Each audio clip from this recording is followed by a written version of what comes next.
So, Chapter 3, the flowchart. Define a flowchart, benefits and limitation of using a flowchart, types of flowchart, program flowchart template. So first, what define a flowchart? Ang flowchart usa siya ka graphical tool nga nagpakita sa dagan sa usa ka programa gamit ang mga simbolo aron mailhan ang sunod-sunod nga proseso sa usa ka algorithm. Mas sayon kini sabton kaysa taas nga tekstong pahubad.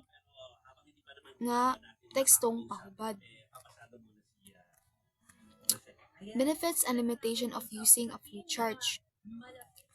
Then, tungod kay visual man ang flowchart, mas dali kini makomunikar sa uban gawas sa taas nga pagsaysay sa programa. Siya, flowchart presenting graphical facilitate easy communication. Then, higamit ang flowchart sa program documentation aron ipakita ang tukma nga mga lakang sa usa ka programa. Then, kini makatabang sa pagsulat ug pag-code sa usa ka program sa bisan unsang programming language. Then, ang flowchart makatabang sa pagpangita og sayop sa code labi na sa taas nga programa nga lisod tun-an. Then, the flowchart is deliver correcting errors, detect steps with complex faults in lengthy text mo na siya. Then, limitasyon sa flowchart kung komplikado o kusog molambo ang usa ka programa, mahimong lisod ug usabon ang flowchart. Kung adunay dagkong kausaban, mahimo nga i-revise o i-redraw ang tibuok flowchart. Flowcharts are designed for human communication, are not machine readable, meaning they cannot be understood by machine. So, ang flowchart para sa tao dili kini machine readable, busa dili kini masabtan sa computer. The next is types of flowchart. Muna siya ang system flowchart. System flowchart is a graphical representation of the entire system processing used by system analysis to develop new application. It provides an effective way to show inputs, actions, and process data and outputs required by the system.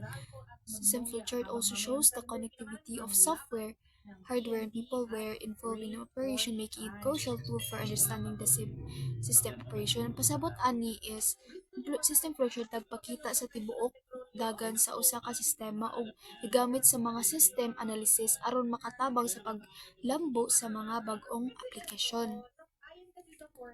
So, standard symbols, ISO o ANSI naghatag og standards para sa flowcharts para daghang organisasyon nag-usab sa ilang disenyo usahay mawala ang original nga prinsipyo. Program flowchart. So, ang program flowchart is nagpakita sa detalyadong mga lakang nga pagresolba sa usa ka problema. Lahi kini sa system flowchart nga nagpakita sa dagan sa usa ka sistema. Ang programmer maghimo og usa ka pangkabuwang desisyon sa logic. Pagbahin niini sa dagkong bahagi usa sa pagbahin-bahin pa hangtod mahimong mas detalyado. Ang mga program segments, instructions. Ang mga instructions sa programa mahimong ipasabot sa flowchart diin ang matag linya adunay katubang nga mga simbolo. Next is ang flowchart template.